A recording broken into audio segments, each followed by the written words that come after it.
Bom dia, irmãs, irmãos, amigos que nos visitam. Vamos dar continuidade à nossa exposição de Neemias. Chegamos à nossa oitava parte do estudo de Neemias. Então, hoje vamos meditar no capítulo 6. Capítulo número 6, abra sua Bíblia, Neemias 6. Vamos ler todo ele.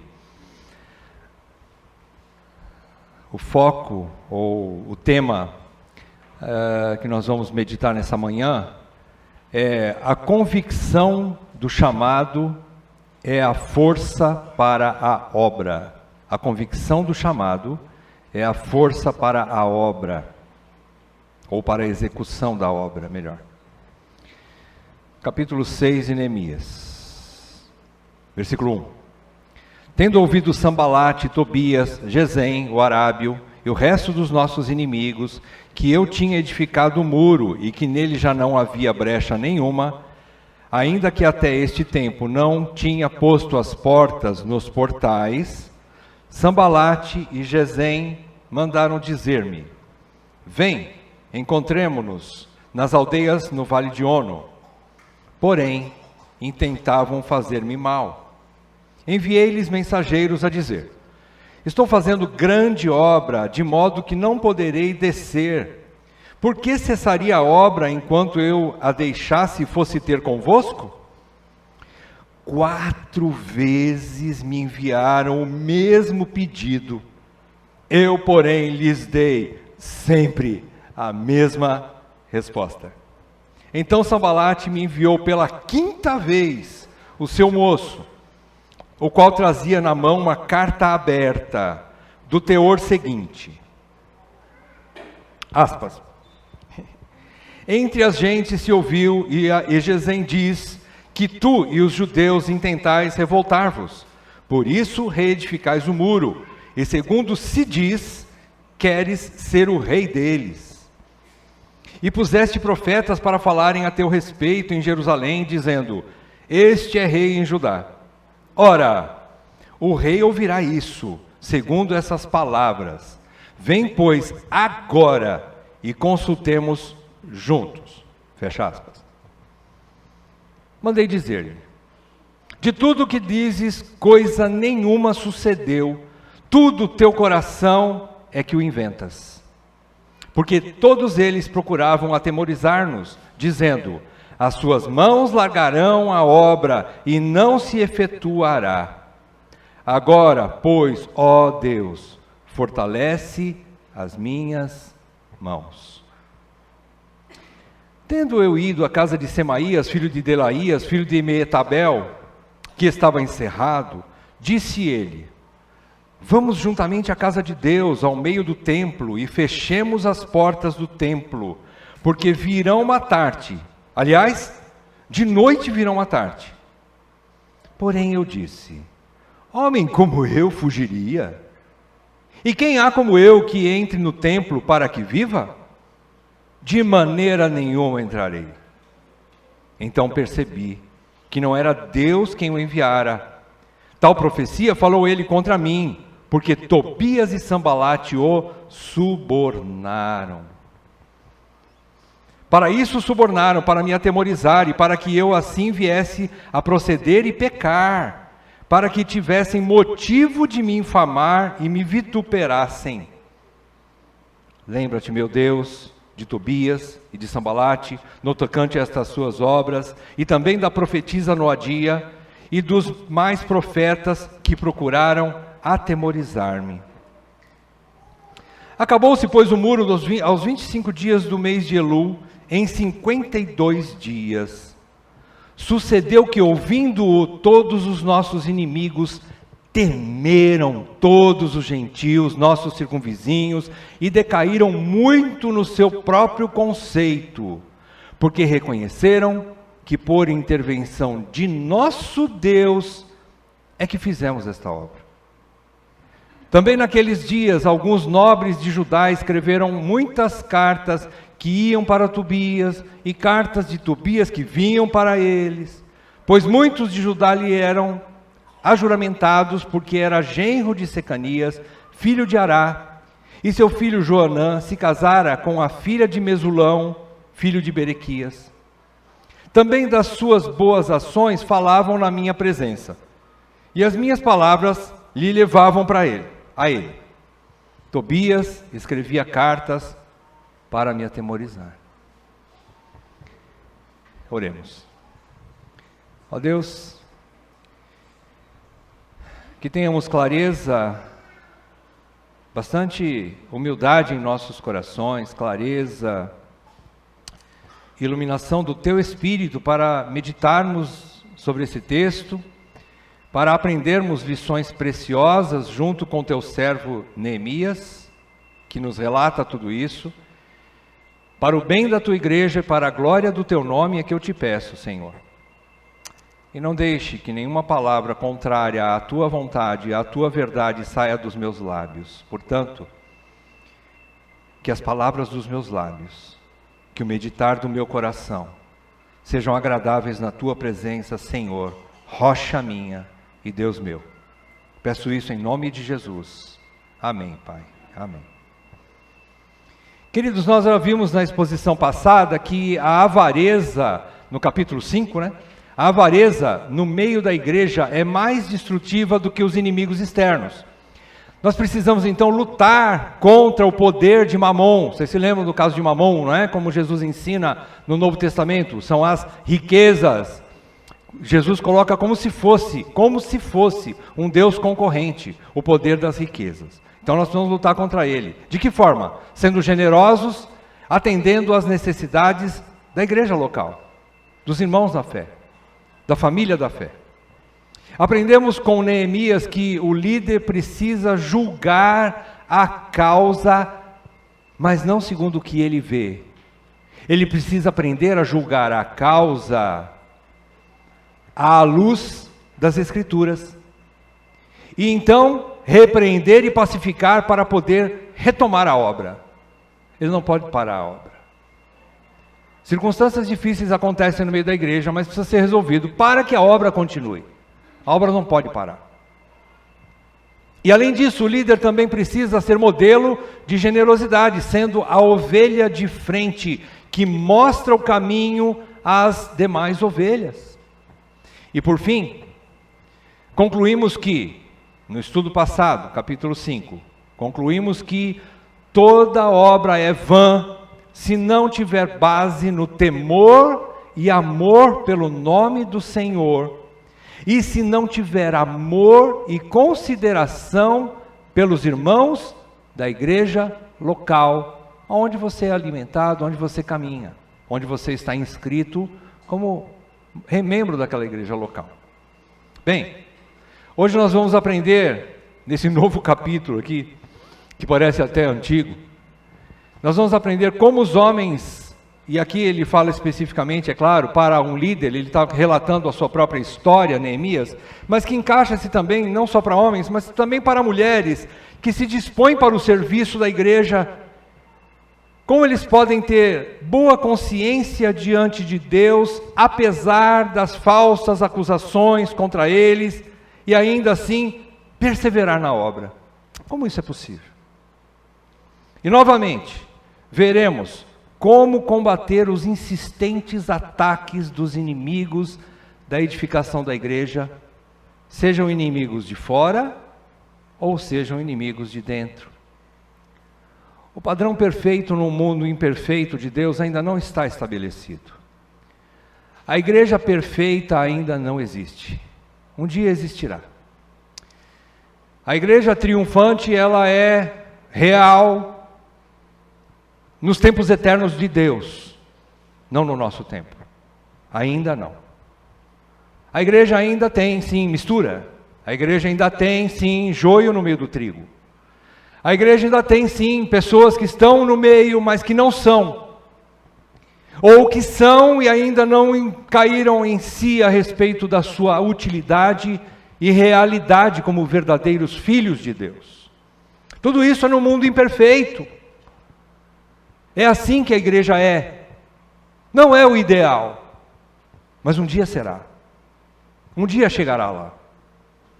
Enquanto isso, temos que lutar com essas coisas. Como fazer isso? Bom, primeiro, o inimigo e seus secretários são extremamente persistentes.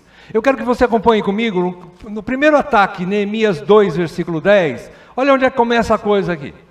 A persistência, a constância, né? a insistência dos ataques dos inimigos da igreja. Olha só, capítulo 2, versículo 10, começa ali. Quando Neemias, então, já começa a desejar, a planejar fazer a obra da edificação. No versículo 10 diz assim, do capítulo 2, disto ficaram sabendo Sambalate, o Horonita, e Tobias, o servo amonita, e muito lhes desagradou que alguém viesse a procurar o bem dos filhos de Israel. É utopia achar que a igreja não vai passar por lutas. Ela sempre passou por lutas, e sempre vai passar por lutas até o último suspiro das nossas vidas. Até o último minuto aqui nesse mundo, nós passaremos por lutas. Capítulo 2, versículo 19. Porém, Sambalate, o Horonita, e Tobias, o servo amonita, e Gesem, o arábio, quando o souberam, zombaram de nós e nos desprezaram e disseram: que é isso que fazeis? Quereis rebelar-vos contra o rei? Capítulo 3, versículo 5, um problema interno agora. Ao lado destes, repararam os tecoítas. Os seus nobres, porém, não se sujeitaram ao serviço do seu senhor. Gente de dentro, no meio do povo, lado a lado, ombro a ombro, não se sujeitaram. Capítulo 4, versículos 1 a 3. Tendo Sambalate ouvido que edificamos o muro, tendo Sambalate ouvido, olha, parece que estamos no capítulo 6, né? Que edificávamos o muro, ardeu em ira e se indignou muito e escarneceu dos judeus. Então falou na presença de seus irmãos e do exército de Samaria e disse: que fazem esses fracos judeus? Permitir-se-lhes a isso? Sacrificarão? Darão cabo da obra num só dia? Renascerão acaso dos montões de pó as pedras que foram queimadas? Estava com ele Tobias o amonita e disse: ainda que edifiquem, vindo uma raposa, derribará o muro de pedra. Versículo 11. Disseram, porém, os nossos inimigos: nada saberão disto, nem verão, até que entremos no meio deles e os matemos. Assim faremos cessar a obra. Capítulo 5, versículo 1. Foi grande, porém, agora de novo o problema interno, né? Foi grande, porém, o clamor do povo de suas mulheres contra os judeus, seus irmãos. Gente que estava trabalhando no muro, lado a lado, e um querendo levar vantagem sobre o outro financeiramente. Alguns pobres estavam tão pobres que já não tinham mais como comprar trigo, e eles acabavam vendendo suas casas, suas posses e sua própria família, se escravizando para poder comer. E Neemias diz: não, isso não está certo. Então, queridos, viram como o inimigo ele é insistente, persistente. E no capítulo 6, então, versículo 1, você viu aí, ele diz de novo, parece uma repetição, mas não é. É insistência, é sim, um ataque, um novo ataque. Tendo ouvido Sambalate, Tobias, Gesem, o arábio e o resto dos nossos inimigos que tinha edificado o muro e que nele já não havia brecha nenhuma, ainda que até este tempo não tinha posto as portas. Vocês perceberam a insistência? Se você olhar lá para Lucas, capítulo 4, versículo 13, eu não vou abrir o texto, se você quiser ler em casa, eu só vou mencionar, eu vou citar ele aqui, como na tentação de Jesus no deserto, Satanás se retirou até momento oportuno. Satanás, ele não deixou Jesus, ainda que Jesus combateu poderosamente, usando a própria palavra de Deus contra as tentações do inimigo, mas ali o trecho diz que o inimigo o deixou até momento oportuno. Ele vai atacar de novo, ele vai tentar de novo, ele vai insistir contra a igreja, e assim é, uma realidade que nós temos que lidar com isso.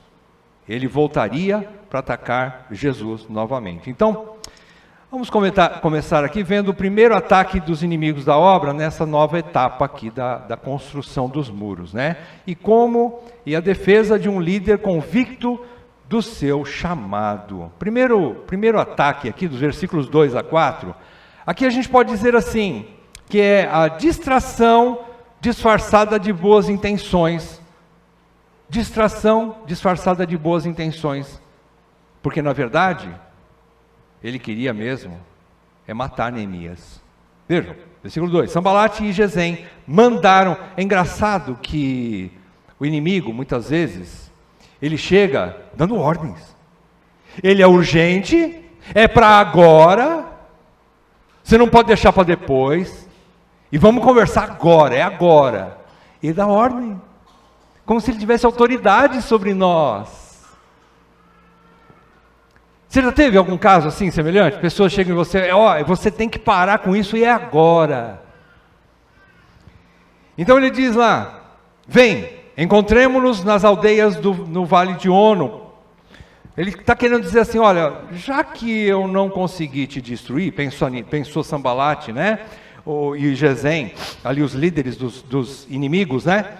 Pensou mais ou menos assim, bom, já que a gente não conseguiu lutar contra ele, qual é a segunda opção? Vamos nos unir a ele. Vamos tentar nos chegar a ele, vamos tentar inventar uma historinha aqui, e vamos tentar atraí-lo para fora dos muros, onde ele não tenha segurança, onde ele esteja vulnerável, e ali lá no meio do vale, a gente corta a cabeça de Neemias. A gente extermina Neemias. Então, a proposta de conversar com Neemias fora da proteção dos muros indicava uma boa possibilidade de que queriam atacá-lo e matá-lo. Então, a primeira coisa de um líder que ele tem convicção, aliás, um líder sábio, é que ele tem discernimento. Discernimento. Ele não é ingênuo. Ele não deixa se levar pelo amor, entre aspas, pondo em risco a verdade, pondo em risco a realidade. Os frutos mostram quem são as pessoas. Consequentemente, a gente não pode pôr a mão no fogo por qualquer um. É uma realidade. E Neemias então discerniu as segundas intenções dos inimigos e respondeu com toda a convicção. Por quê? Porque ele tinha um alvo bem definido. Ele tinha uma convicção de um alvo maior, bem definido. E ele diz assim, versículo 3, enviei-lhes mensageiros a dizer, estou fazendo grande obra, de modo que não poderei descer. Por que cessaria a obra enquanto eu a deixasse e fosse ter convosco? Tipo assim, ei, você não está entendendo. Eu estou edificando a minha igreja. Nós não estamos brincando aqui. Eu não tenho tempo para gastar com coisas supérfluas. Ele tinha que ter essa convicção, ele tinha que ter essa sabedoria, esse discernimento, primeiro discernimento de que há circunstâncias em que sim, pessoas interessadas no bem da igreja nos ajudam, e aí nós damos ouvido sim. Mas quando você percebe que não tem nada a ver, pelo fruto você conhece a árvore, não é mesmo? Jesus diz isso. Então você já começa não, peraí, eu não vou gastar tempo com isso não, peraí. Tem coisa mais importante para fazer pelos meus irmãos.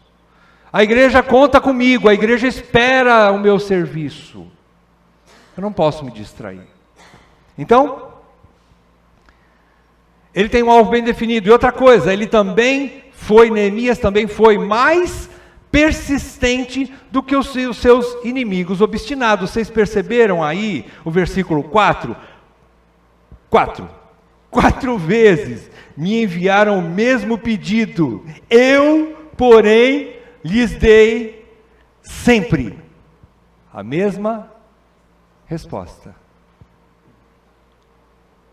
Ele tinha convicção, ele tinha discernimento, a obra era grande, e ele não poderia se distrair. A primeira convicção de um líder chamado por Deus é que a obra é grande, é importante e está acima de qualquer outra causa. E ele, o líder, sabe discernir as intenções maldosas dos seus opositores.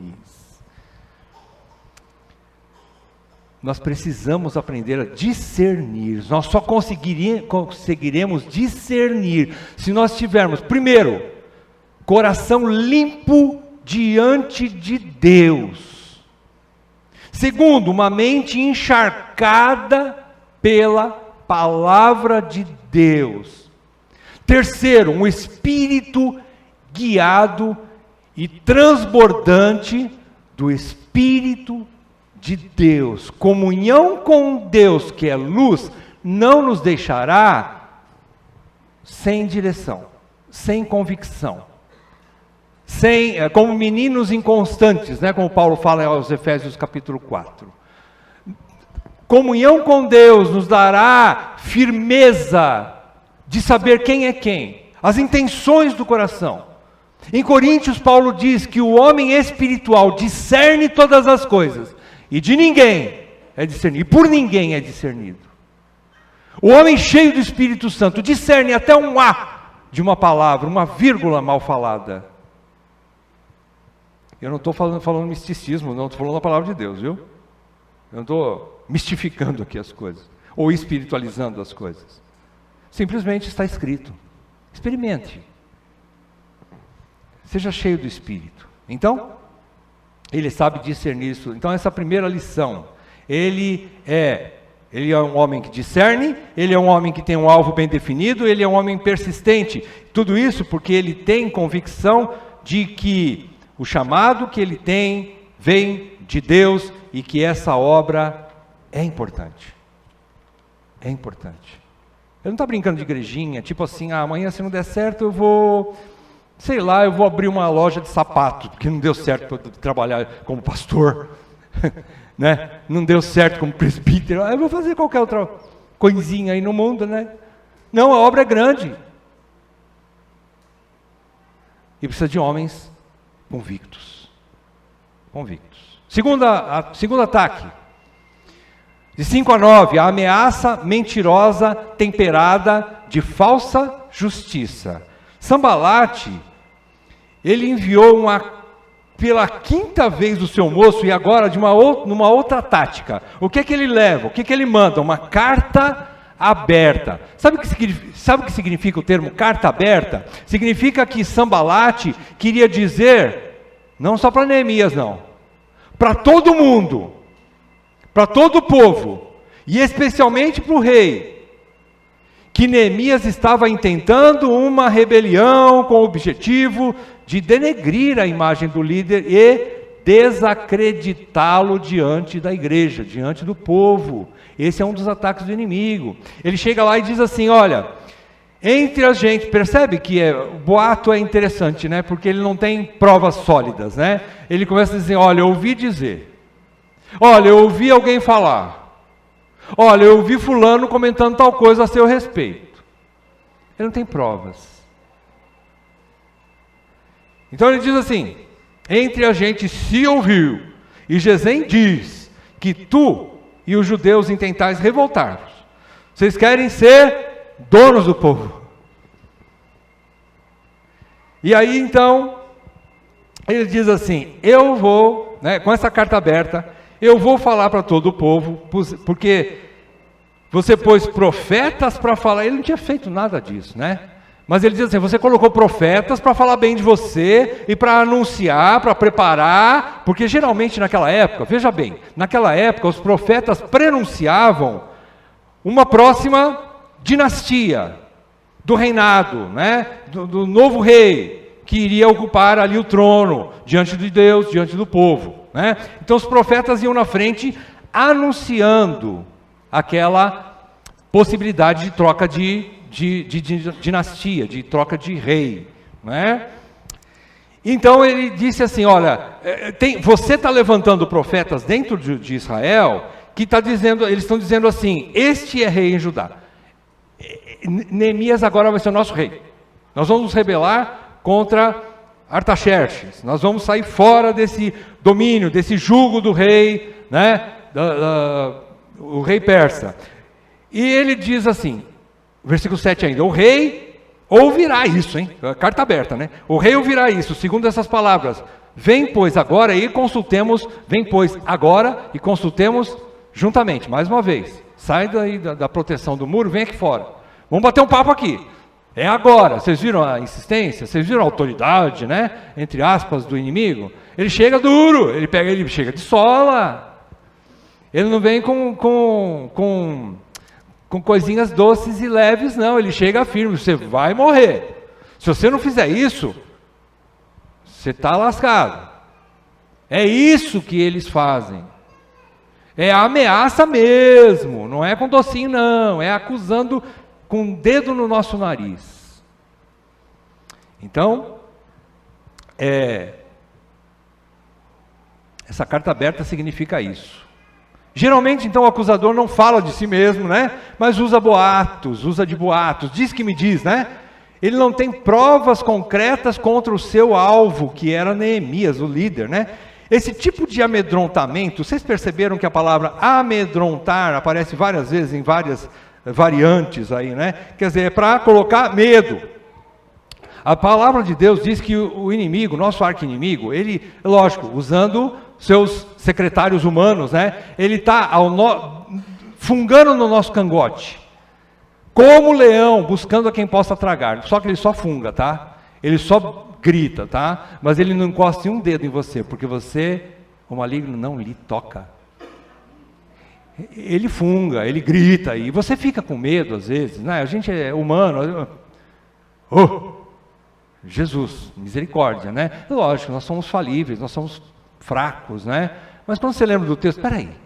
Primeiro Jesus diz que ele edificaria a sua igreja sobre a rocha e as portas do inferno não prevaleceriam contra ela. Depois ele diz que o inimigo anda como leão, parecido com o leão, rugindo ao nosso lado, buscando a quem possa tragar, mas ele não vai tragar. Porque na sequência também a palavra de Deus diz que o maligno não nos toca. Se Deus não permitir, o maligno não nos toca. Então, nessa segunda ameaça aqui, mentirosa, temperada de falsa justiça, olha, eu não vou deixar o meu rei Assuero perder o trono, porque você quer tomar o trono dele. Qual é a resposta de Neemias? Ele diz assim, versículo 8, eu mandei dizer, ele nem foi atender o cara, né? E é isso que tem que fazer. De tudo que dizes, coisa nenhuma sucedeu, tu, do teu coração, é que o inventas. Você está mentindo, você está inventando moda.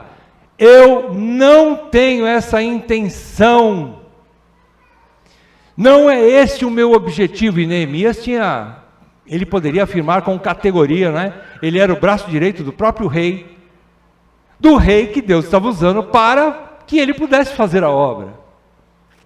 Ele tinha essa convicção no seu coração. Então, esse tipo de amedrontamento pode produzir efeito, desculpe aqui o termo que eu vou usar, tá? Esse tipo de amedrontamento aqui, de ameaça, tem efeito, ou pode produzir efeito, nos que têm rabo preso, e está comprometido com alguma coisa ilícita, errada, pecaminosa. Aí o cara fica com a pulga atrás da orelha, será que ele está sabendo de alguma coisa que eu fiz? Eu acho que eles sabem. Quando a pessoa tem esse comprometimento com o erro, com o engano, está envolvido com alguma coisa suja, ele pode até vir a balançar. Mas não tem nenhum efeito em quem tem boa consciência diante de Deus. Neemias tem boa consciência diante de Deus. Versículos 8 e 9, aqui é a grande prova de que Neemias está bem com Deus. Ele tem comunhão com Deus. Ele anda na luz e mantém comunhão com Deus, como diz em 1 João. Então, versículos 8 e 9, mandei dizer tudo, primeiro ele dá a resposta, né? Tudo isso aí é mentira, tudo que você está falando é mentira, você que está inventando, isso é coisa do teu coração. Versículo 9, porque todos eles procuravam atemorizar-nos, dizendo, as suas mãos largarão a obra, e não se efetuará. E agora no finzinho, a grande prova de tudo isso que eu falei para você, ele tem comunhão com Deus, e ele ora, agora pois, ó Deus, fortalece as minhas mãos. Diante de todo esse chumbo que a gente recebe, é porrada de tudo quanto é lado, tem hora que você enfraquece, tem hora que você desanima. Nenhum líder é super-homem, nenhum líder é homem de ferro, nenhum líder é Homem-Aranha. Desculpe. Nenhum líder é suficiente em si mesmo. Então ele tem de vez em quando. Ele quer às vezes, eu vou chutar, eu vou embora disso aqui. Passa pela cabeça da gente. Você pensa que não? Ainda somos de carne e osso. Mas ele tem essa boa consciência diante de Deus. Ele pode então, ele tem essa liberdade de buscar forças naquele que é todo poderoso. Senhor, fortalece as minhas mãos. Essa conversa, esses ataques, essas mentiras, essas ameaças contra mim, dizendo que eu estou fazendo uma coisa que eu não estou. Eu não quero ser dono da igreja, eu não quero ser o rei no lugar de Assuero, ou de Artaxerxes. Eu confundo esses nomes dos reis persas, né? Eu não quero tomar o lugar desse rei, eu não quero ser dono da igreja, eu não quero ser dono desse povo. O Senhor sabe disso, o Senhor sabe disso. Não é essa a minha intenção, Senhor. Então, fortalece as minhas mãos, Senhor. Ajuda-me a deixar de lado essa conversa à toa. E ajuda-me a tocar o barco, Senhor, porque tem muita coisa para ser feita ainda. Tem muita coisa para ser feita. E se o Senhor está me chamando, Senhor, fortalece as minhas mãos. Né? Então ele tem essa liberdade de orar, se relacionar com Deus. Essa é a prova de um líder, né? Essa convicção do chamado. Ele foi chamado por Deus. A obra está acima de tudo isso, né? Primeiro ponto, né? Ele tem essa convicção de que a obra é grande e é de Deus. E que agora ele então vai enfrentar essas mentiras, esses ataques, essas acusações falsas contra ele, né? Com um coração limpo diante de Deus e uma vida de comunhão com Deus, de oração constante. Terceiro ataque, versículos 10 a 14, agora o ataque de dentro, vindo de falsos irmãos. Então ele diz assim no versículo 10, tendo eu ido à casa de Semaías aqui era um profeta, ele estava dentro do povo de Deus, ele ainda está, ele está dentro dentro da cidade. Semaías, alguns comentaristas dizem que talvez Semaías fosse uma pessoa que alugou a casa onde Neemias estava morando. Tipo assim, eu estava indo para a minha casa, que eu aluguei de Semaías, e encontrei na porta da minha casa, que eu aluguei dele, o próprio Semaías. Semaías disse assim, vem cá, vão te atacar hoje à noite, vão te matar, vão te pegar. Vem cá, vamos lá entrar no templo, e vamos fechar as portas sobre nós, porque lá vocês vão estar seguros. Essa é a proposta de alguém de dentro, profeta de Israel, dentro da igreja. E ele diz assim, então vem cá, vamos lá, né, porque vão vir te pegar. 11, versículo 11, qual a resposta de Neemias? Eu disse, homem como eu fugiria? Por que ele tem essa convicção? Porque ele é macho? Também. Mas não só por causa disso. Primeiro, porque ele tem a convicção de que a obra é de Deus e que ele é um chamado, ele tem um chamado no seu coração. Ele tem um chamado. Segundo, ele tem boa consciência diante de Deus, nada o condena.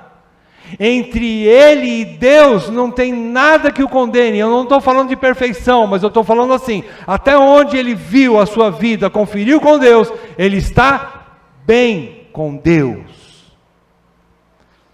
Então ele pode dizer assim: por que eu vou fugir? E quem há, como eu, que entre no templo para que viva? Aí ele fala assim: você quer me matar, não é? E agora de uma outra maneira. Por quê? Porque ele conhece a palavra de Deus. Porque a palavra de Deus diz, deixa claro, que ninguém poderia entrar no templo se não fosse um sacerdote. Neemias não era sacerdote. Neemias não tinha esse chamado para ser sacerdote. Ele não era ungido sacerdote. E a palavra de Deus diz que se alguém entrasse lá sem essa incumbência, ou sem esse crachá de sacerdote, ele seria exterminado imediatamente. Por isso ele queria matar. Semaías queria matar Neemias. Mais uma vez, Neemias discerne, né? Veja que situação, né? Quando os próprios irmãos estão corrompidos, subornados, mancomunados com os inimigos de fora, a ameaça então é muito chata, é muito grave, né? E aqui Semaías é um profeta judeu que quer convencer Neemias a cometer esse pecado grave e entrar no lugar proibido que um judeu comum não poderia entrar. Assim, os inimigos teriam agora então, pelo menos, provas para atacar o líder, provas reais contra o líder. E isso faria com que o povo o desacreditasse e abandonasse a obra. Tipo assim, o inimigo ataca 1, 2, 3, 10, 20 vezes, viu que não conseguiu? Vamos fazer alguma coisa para incriminá-lo. Não conseguimos achar nada para incriminá-lo. O cara, está tudo certo na vida do cara. Puxa, o cara é íntegro. Nós procuramos, fizemos uma varredura lá no SPC, o cara não tem uma ficha, como é que chama? Na lista dos crimes que a pessoa comete, como é que chama? Tem um nome popular que se fala, né? Eu esqueci. Capivara. Capivara. O cara está limpo. Como é que a gente faz para pegar esse homem? Bom, já que ele não tem nada, vamos produzir alguma coisa para que ele tenha alguma coisa contra ele. Vamos inventar um crime para ele. Vamos arranjar a coisa aqui para que ele então se suje. Uma vez sujo, a igreja vai embora. A igreja o desacredita. Bota ele para fora. E a obra para. É esse o objetivo aqui. Então, versículo 12 diz assim: então percebi que não era Deus quem o enviara. Tal profeta falou ele contra mim, porque Tobias e Sambalate o subornaram. Para isto subornaram, para me atemorizar, e para que eu assim viesse a proceder e pecar, para que tivessem contra mim, para que tivessem motivo de me infamar e me vituperassem. Esse era o objetivo. Vamos produzir um crime para ele. Vamos armar uma arapuca, né? Para que ele caia. E então ele vai ficar desacreditado diante do povo. Versículos 11 a 13, você vê então que Neemias tem essa convicção de que o seu chamado veio de Deus. E que a obra era de Deus. E tudo isso todas essas coisas dão a Neemias a coragem para resistir, sem precisar lançar mão de meios ilegais para se defender. Ele sabe, ele está assim convicto: se Deus me chamou para essa obra, e se Deus quer mesmo me matar, eu não vou conseguir impedir. Se isso vem de Deus, Deus vai me matar. Deus vai me tirar da igreja. Deus vai me eliminar do meio desse povo. E eu não vou poder fazer nada. Porém, eu não vou pecar. Eu vou permanecer íntegro até o fim. Eu vou permanecer fiel a Deus até o fim. Eu não vou lançar mão de meios ilícitos para me proteger. Eu não preciso disso. E mais uma vez, mais uma prova de que Como é bom ter essa boa consciência diante de Deus. Versículo 14, agora ele faz uma oração um pouco mais avançada, né, por assim dizer, do que a primeira oração. Fortalece as minhas mãos. Agora ele fala assim, lembra-te desses caras aí, Senhor. Uma oração imprecatória. Senhor, eles estão me atrapalhando, Senhor. Senhor, eles estão falando mentiras contra mim. Senhor, age contra eles. Eu não vou pôr as minhas mãos. Nós não precisamos nos vingar a nós mesmos. A Bíblia diz que a ira do homem a ira do homem não produz a justiça de Deus. Que nós não precisamos nos vingar a nós mesmos, amados, mas dai lugar à ira, porque ao Senhor pertence a vingança. Ele é que retribuirá. Nós precisamos entrar no descanso. Não coloque a mão, não bate boca. Não discute com esse povo, não vai gastar tempo com isso, gastar saliva com isso, se estressar com isso. Deixa para Deus. Lembra-te, meu Deus, de Tobias, de Sambalate, no tocante a essas suas obras. Primeiro ele fala dos de fora, né? Mas ele não termina a oração aí. E também da profetisa Noadia e dos mais profetas, gente de casa, que procuram atemorizar. Lembra-te dele, Senhor. Então, terceira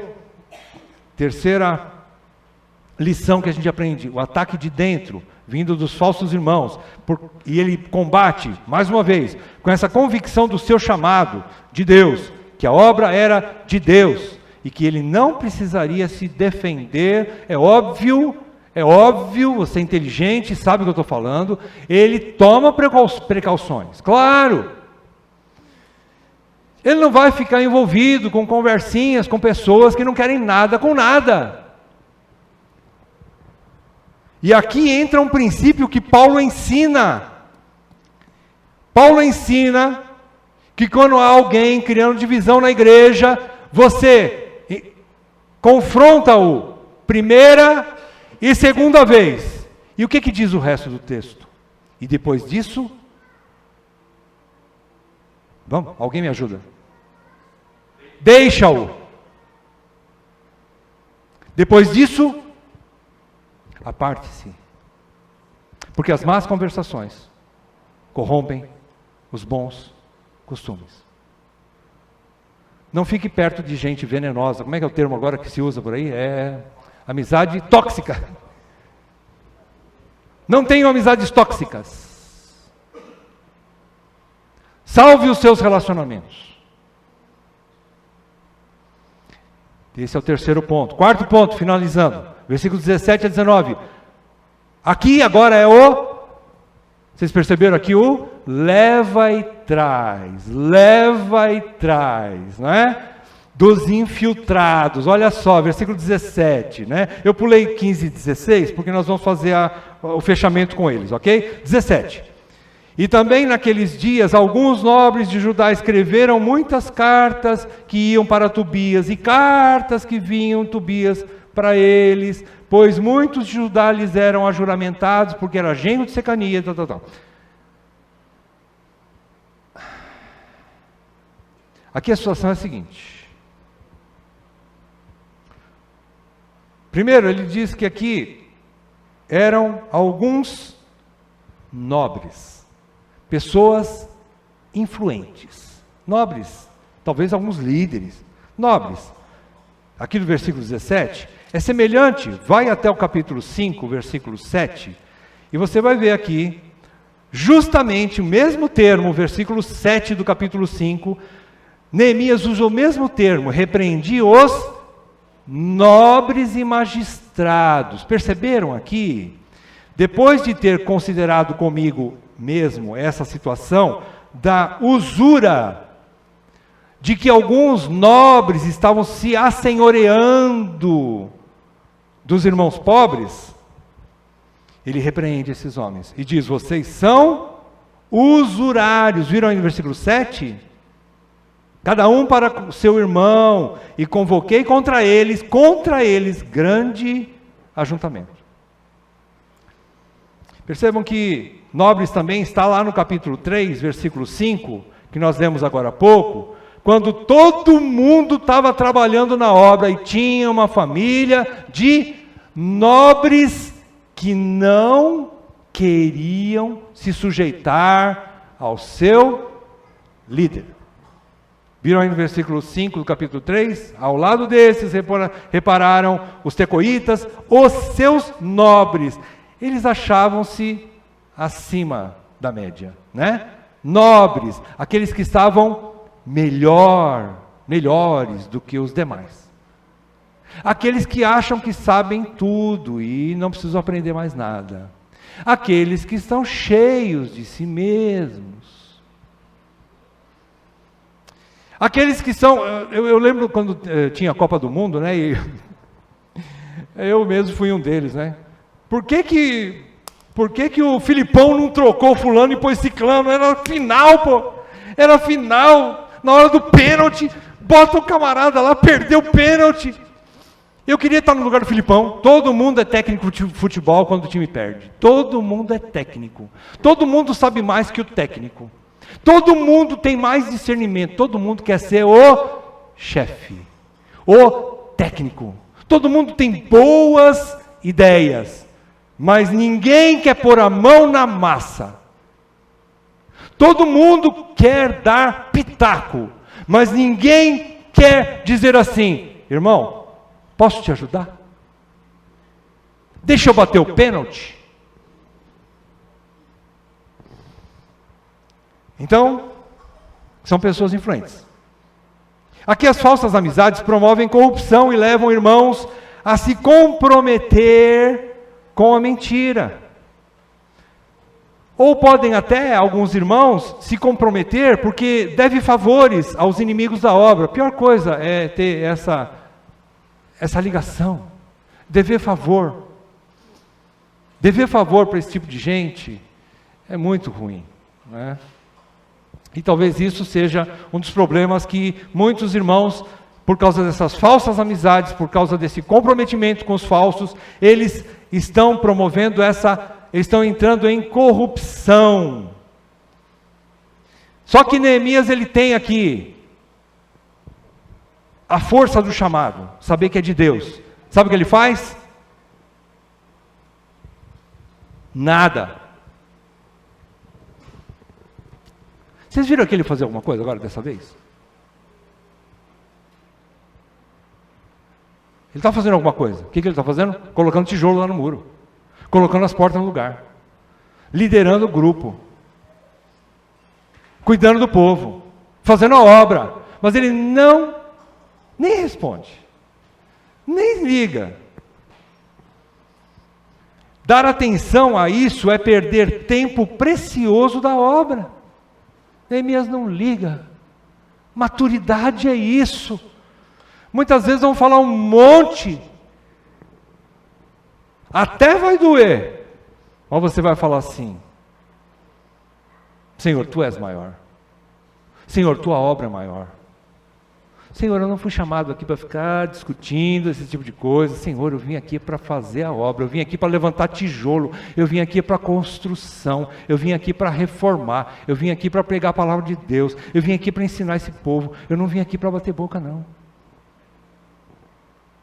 Versículos 15 e 16, agora, e o 7, 1, versículo 1 do capítulo 7 também, 15 e 16, leiam comigo, vamos lá.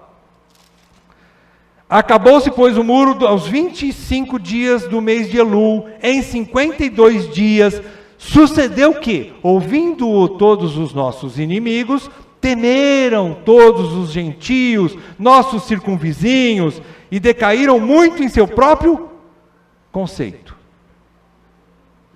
Porque reconheceram que por intervenção de nosso Deus é que fizemos a obra. 7:1. Ora, uma vez reedificado o muro e assentadas as portas, estabelecidos os porteiros e os cantores. E aí vai dar continuidade. Agora a obra terminou. Concluiu a obra. Aqui a gente não tem certeza se esse tipo de leve trás aconteceu depois já das portas já concluídas, o muro concluído, ou antes. Eu tenho para mim que deve ter sido antes. Não há um consenso, não é? Eu tenho por mim que esses versículos 17 a 19 foi uma situação que aconteceu antes do versículo 15 e 16, quando Neemias narra a reação dos inimigos. Agora, os inimigos vão dar um tempo, entre aspas. Não é assim. O livro ainda não acabou. A obra ainda não acabou. Né? Então, a firme convicção do líder o leva a ignorar táticas baixas, que têm mesmo por objetivo distraí-lo do verdadeiro foco. Concluindo, Neemias não para a obra, nem com distrações, nem com ameaças de fora, nem com ataques de falsos irmãos, nem com fofocas. O milagre da execução, sim, o milagre da execução da obra vem de Deus. Não é de Neemias. Neemias é só um instrumento frágil. Então o milagre da execução da obra vem de Deus, mas os seus servos mantiveram o foco no trabalho, lidando com sabedoria, coragem e forte convicção contra as ciladas dos inimigos da igreja. Neemias sabia quem o arregimentou, quem o convocou. Neemias sabia quem o capacitou. Neemias sabia quem deu todas as condições para a execução da obra. E por isso, ele não para. Ele não para. Quais as conclusões e aplicações que a gente pode tirar daqui? Primeira lição. Talvez você que esteja envolvido com más conversações, cuidado. Eu gostaria de aplicar uma vacina em você, porque eu quero que você seja salvo. Quero que você seja salvo. Eu não gostaria de perder nenhuma das minhas ovelhas. Só que eu não sou Jesus. Pode ser que eu perca. Mas eu vou fazer de tudo para não perder. Então, primeira lição. Fazendo aqui uma analogia com o Novo Testamento, Jesus disse, lá em Mateus 12:30, em Lucas 11:23, Jesus diz assim: quem não é por mim, é contra mim. Quem comigo não ajunta, espalha. Isso Jesus disse àqueles judeus religiosos que o acusaram de fazer uma obra falsa. Expulsar demônios pelo poder de Beelzebul. Eles chegaram para Jesus e disseram assim: essa obra que você está fazendo é falsa. Não vem não querer dizer que você é Deus. Não vem não querer dizer que você é Jesus mesmo, o Messias. Você está fazendo essa obra por um poder falso. Pelo poder de Beelzebul. E que lição que Jesus nos dá? Que sabedoria! É admirável. Só um Deus encarnado poderia ter paciência diante de uma acusação tão grave assim, que ele inclusive chama, que é o pecado imperdoável, né? É blasfêmia contra o Espírito Santo, né? Mas ele diz assim, para os seus discípulos, né? Ensinando uma lição. Olha, nenhum reino dividido prospera. Se Beelzebul luta contra o próprio Beelzebul, ele está dividido. E ele não, a casa dele vai cair. Ele está dividido. Vocês estão falando uma bobagem tão grande, vocês não estão nem pensando o que você está falando. Pensa aí, ô fariseu. Se o inimigo luta contra ele mesmo, ele está se autodestruindo, ele está dando um tiro no pé. E ele diz assim: então a lição aqui é que aqueles que se juntam com Jesus estão se unindo a Ele num bom propósito.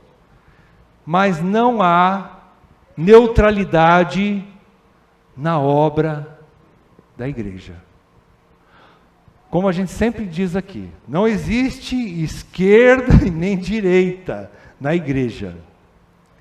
Existe o lado de dentro e o lado de fora. Só há um corpo e ninguém pode dividir o corpo. Então a lição é essa aqui, que Jesus nos ensina, olhando também para Neemias.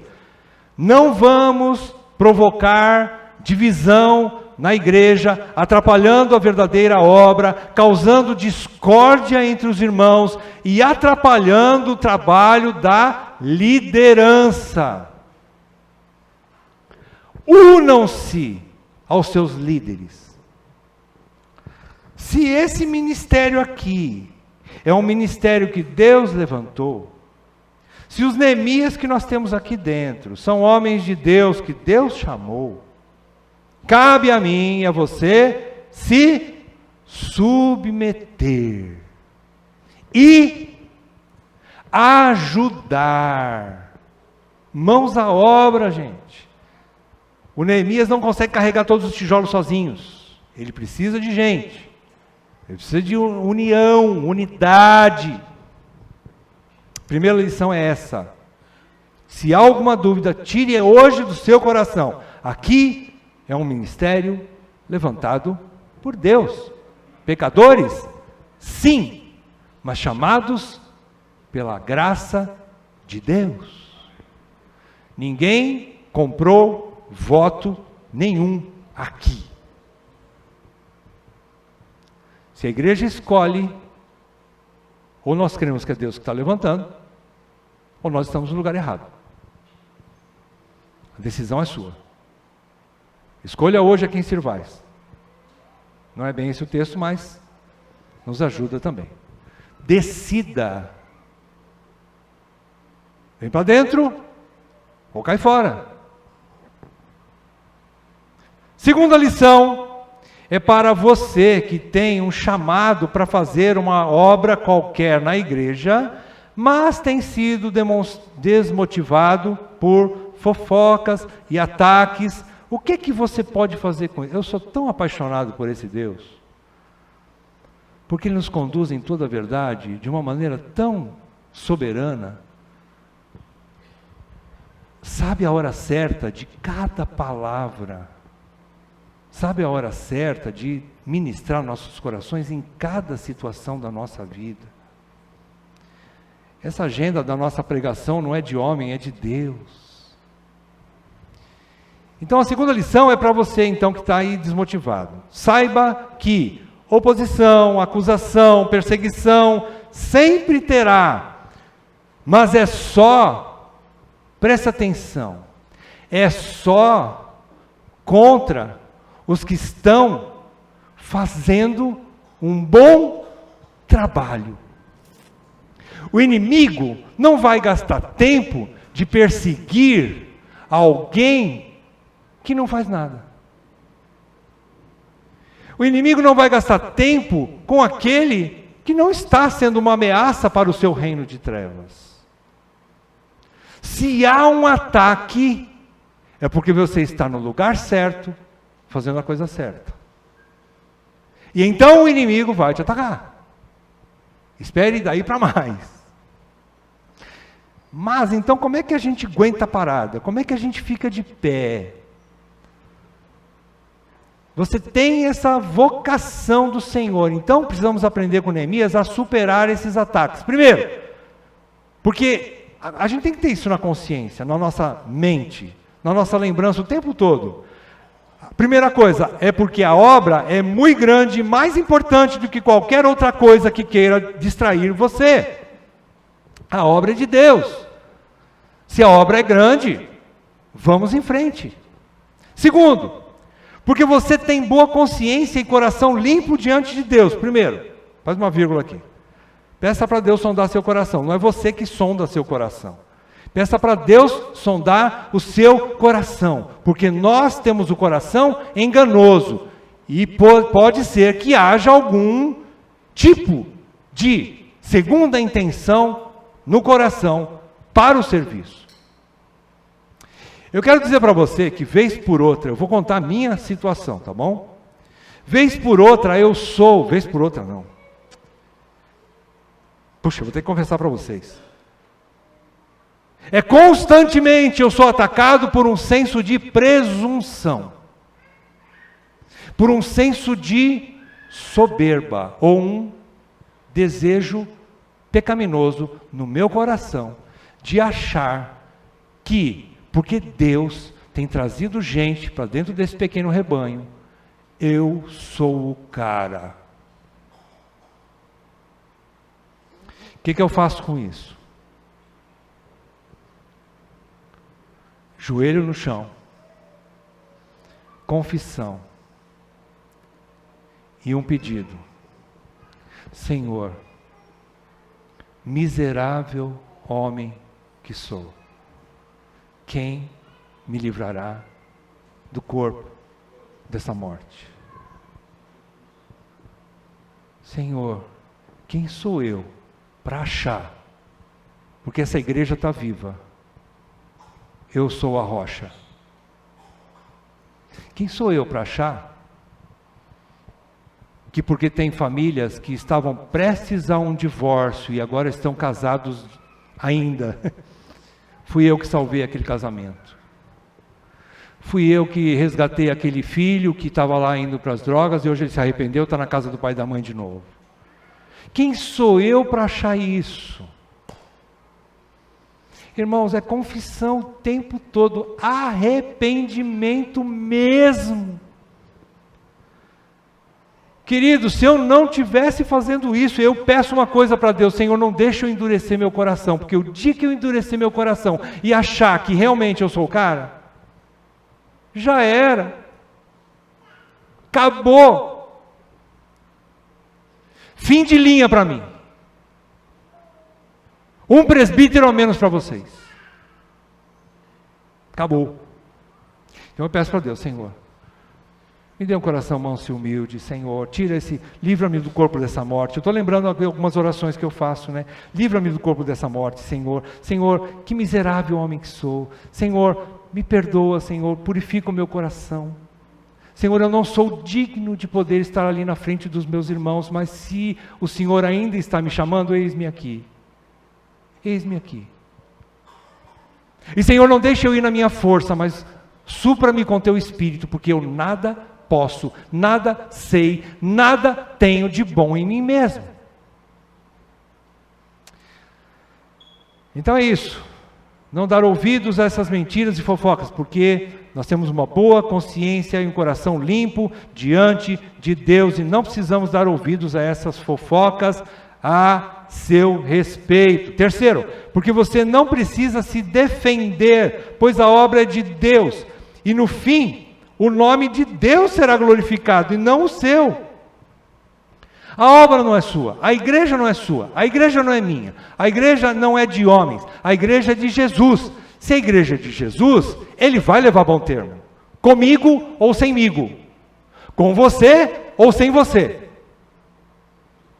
A igreja não vai parar, a obra não vai parar. E nós precisamos ter esse descanso. Não bata a boca, não discuta. Fecha a matraca e lança para Deus. Senhor, lembra-te de Noadia, lembra-te de Tobias, lembra-te de Sambalate, dê nomes, né? Lembra-te de Sambalate. Cuida dele, Senhor, porque eu preciso fazer uma coisa maior aqui. E fortaleça as minhas mãos.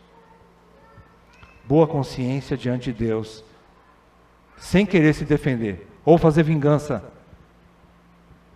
própria, né? Quarto e último, assim você resiste com coragem, ignora as falsas acusações e avança na obra por amor a Deus e amor à sua igreja. Às vezes a gente briga muito, que olha, não podemos idolatrar a placa de igreja. Não estamos pregando idolatria a placa de igreja, mas eu preciso amar o meu povo. Eu tenho gente aqui que eu conheço desde que nasceu. Eu não estou querendo me apropriar da minha idade, não é isso. Vocês sabem. Eu não estou querendo, não preciso. Todos me conhecem aqui. Sabem dos meus pecados e da minha luta para ser íntegro, que está uma luta. Então, eu tenho essa liberdade de dizer que a gente pode continuar nessa obra sem precisar botar na cabeça das pessoas: olha, eu não estou fazendo isso, pensa melhor, não é essa a minha intenção. Às vezes não vale a pena.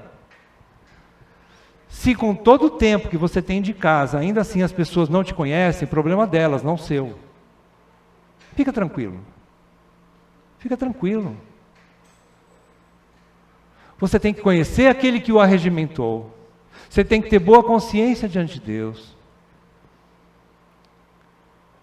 E você tem que ter convicção de que há uma obra maior, que não pode parar. E você está tendo a chance de fazer essa obra. Eu quero encorajar você, não deixe de fazer a obra. Apesar de tudo isso, não pare de fazer a obra. Em último lugar, tenha uma vida de intimidade com Deus pela oração, porque isso será a sua fonte de vigor perene, constante.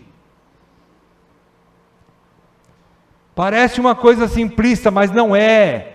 É através da oração que nós temos poder para continuar e ficar de pé, apesar dos ataques, das mentiras e de tudo que se levanta contra Cristo e seus servos. Viva uma vida de oração, exercite a oração. Eu faço um apelo, nós fizemos isso hoje de manhã aqui coletivamente, graças a Deus. Eu fico seguro no meio de um povo que ora. Porque eu sei que a força não está dependendo de vocês, mas aquele que ouve as nossas orações dá graça, dá capacidade, dá condições de continuar. Eu me sinto seguro quando vocês intercedem uns pelos outros e por mim também. Porque eu sei que se não for Deus e a sua oração, eu não vou longe não. Não vou. Ó Deus, obrigado, Pai, pela Tua palavra santa, poderosa e fiel. Obrigado pela Tua verdade, que não nos deixa sem direção. Obrigado pelos Teus ensinamentos que cravam como faca em nossos corações, mas também que nos libertam. Obrigado, Senhor, por sabermos que há uma boa possibilidade de nós continuarmos fazendo a obra, porque Tu estás conosco. Porque a força que temos não é nossa, é Tua. Porque a direção que recebemos não é de homens, mas é de Deus. Porque as instruções que temos são vindas da Tua palavra, inerrante e fiel. Porque as decisões tomadas são por homens que temem ao Senhor e que querem fazer a Tua vontade. E que ainda que erremos, que tenhamos direção incorreta e falhemos em algum momento, o Senhor é misericordioso para nos produzir arrependimento e volta. E consertarmos o muro que está quebrado. Portanto eu peço, continue nos dando graça. Não só a liderança, mas a cada membro dessa igreja. De continuar edificando esse pequeno rebanho. Em todas as áreas que o Senhor o chamar. Cada qual conforme o chamado e o dom e o talento que o Senhor der. É o que eu te peço, em nome de Jesus. Amém, Pai. Amém.